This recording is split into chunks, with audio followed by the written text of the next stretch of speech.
Truqe për të humbur peshë pa dieta torturuese. Rikthimi në formë nuk do të thotë as pak të futesh në dieta të rrepta e torturuese, përkundrazi. Sekreti për të rënë peshë në mënyrë të shëndetshme dhe afatgjatë është ekuilibri, të mësosh si ta ushqesh trupin pa privime ekstreme të qëshdor, nga tepricat pa stres dhe pa ndjenja faji. Të dobësohesh mirë është e mundur vetëm nëse respekton ritmet e tua, dëgjon realisht nevojat e trupit dhe synon një mirëqenie që shkon përtej peshores. Nutricionistët shpjegojnë se dieta drastike që premtojnë rezultate të mrekullueshme në fakt e stresojnë organizmin dhe dëmtojnë mirëqenien në tërësi. Përkundrazi, një qasje bazuar në njohjen e mekanizmave biokimik na lejon të ushqejmë trupin në momentet e duhura, të kalibrojmë marrjen e lëndëve ushqyese dhe të drejtojmë aktivitetin hormonal drejt konsumimit të dhjamit pa sakrifikuar energjinë dhe humorin. Shpesh janë pikërisht gjestet e vogla të përditshme që kur futen në rutinë, nxisin reagime të sakta fiziologjike, rindezin metabolizmin dhe kthejnë dëshirën për të dobësuar në rezultat konkret të qëndrueshëm, por edhe të përballueshëm. Mos bëni jetë me uri. Jo, mos u lini pa ngrënë. Të heqësh qëllimisht dorë nga një vakt nuk është kur zgjidhje e mirë. Agjërimi i tipit s'po ha fare që të dobësohem, prish përgjigjen hormonale dhe ngadalson metabolizmin.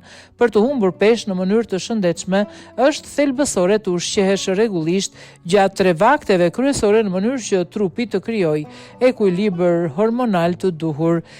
Balancimi e shpjegon kështu.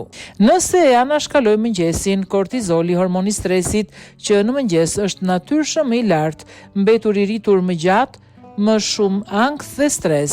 Sheqeri në gjak bëhet i paqëndrueshëm, rënje energjie, vështirësi për tu përqëndruar. Grelina, hormoni i urisë rritet, ha shumë në drek. Insulina bën një pikë të fortë në vaktin e parë të ditës, favorizohet depozitimi i dhjamit. Nëse anashkalon drekën, glicemia bie në mes të ditës, lodhje, mungesë përqëndrimi, kortizoli rritet për të kompensuar nervozizëm, uri impulsive. Leptina, hormoni ngopjes ulet, rritet rreziku për të shfrenuar në darkë. Nëse sa, hormoni i urisë mund të rritet aq shumë sa bëhet e vështirë të flesh nga uria. Rritet rreziku i zgjimeve natën ose i sulmeve ndaj frigoriferit të nesërmen. Mbaj një rutinë të rregullt të ushqimi. Ti i hash vaktet kryesore në orare krejt të çrregullta mund të prish ritmet hormonale të trupit dhe të favorizoj çrregullime metabolike që ndikojnë në kontrollin e peshës. Është thelbësore të krijohet një rutinë e përditshme të hash drek dhe darkë në orare fiziologjikisht të përshtatshme. Mëngjesi idealisht mes orës 07 dhe 08:30, sepse në këtë interval trupi toleron më mirë ushqimet me ngarkesë më të lartë glicemike. Dreka 12 deri 13:30. Darka ushqyese por e lehtë. E këshillueshme të mbaroj jo më vonë se 20:30 për të lehtësuar tretjen dhe gjumin. Orari i vakteve ndihmon në sinkronizimin e orëve biologjike dhe mbajtjen në balancë të hormoneve.